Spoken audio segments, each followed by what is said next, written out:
Hello folks, welcome to the start of an exciting project log. Today I'm going to tackle my very first scratch build that is not 3D printed, and this time it is very much different compared to the 3D printed build because I now have manufacturing constraints. So it is a challenge I have never faced before and I am quite excited. Before I dive into the details, I want to say that I do read every single comments and messages, and I have taken a lot of your feedbacks about talking more and describing details. Currently, I am still a bit shy and I tend to stumble upon words, but hopefully I will be able to fix that moving forward. Now, let's start off with the design and theming. This is not for a company or an event, but I want to make something that I want to own. A bit of background for myself is that ever since high school, my favorite color is silver or lighter gray. And to be more specific, for those who are familiar with anodizing, it is very similar to anodized silver. That is my favorite color. But there's another side to this surface finish, and that is the texture. One of the materials finishes I really like is bead blasted surface. It is quite popular nowadays with modern smartphones such as the iPhone 13 Pro or newer. If you were to rub your fingers across the shell, you would notice it is a sandy, smooth texture. Well, that is exactly what I am going for in terms of aesthetics.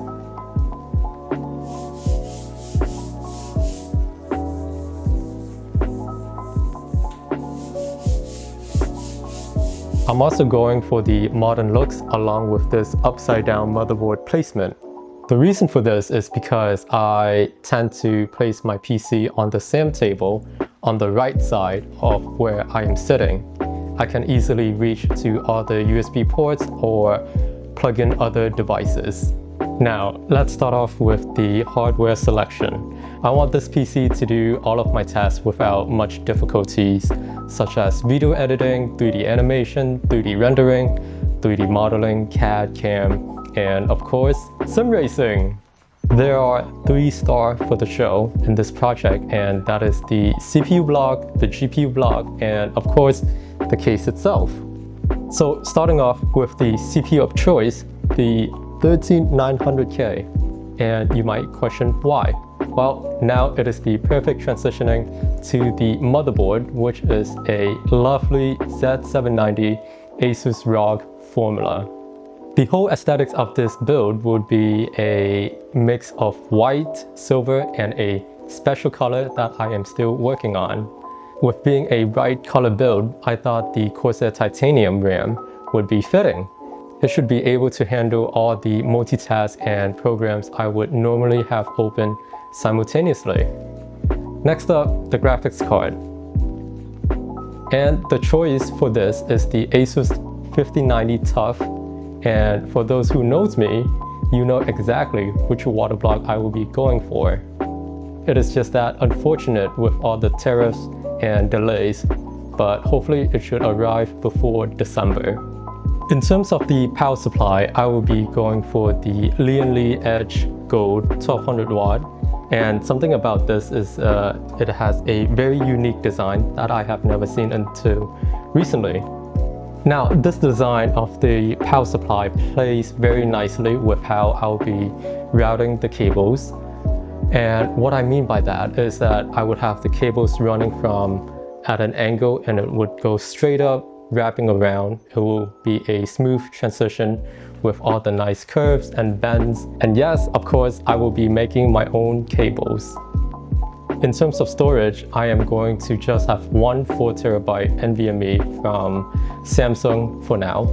Maybe I'll upgrade it in the future, but we'll see. Onto the cooling side, Project Silvern will of course be water-cooled, custom water-cooled. 1-to-1 distro plates that I will be designing and manufacturing myself. Now, there's something special I am planning to do with the distro plates. I won't disclose that in this video, but to give a hint, it will be paired nicely with the fittings that I will be using in this build, which is the EK Satin Titanium lineup. The only missing piece that is stopping me from completing this build is the GPU block. Again, is delayed, but hopefully arrives before December. For the other components, we have the radiator to talk about, which is the Bisky Grazon radiator. And I have picked these radiators because the bracket that protects the core is removable, which means I am able to strip the anodizing and apply my own surface finish to it. In terms of the fans, I will be going with the Lian Li LCD fans. Now, this is being an open frame design, I thought it would be logical to have a live readout or scenery. There are 3 LCD fans at the front here, and there are 3 fans behind it.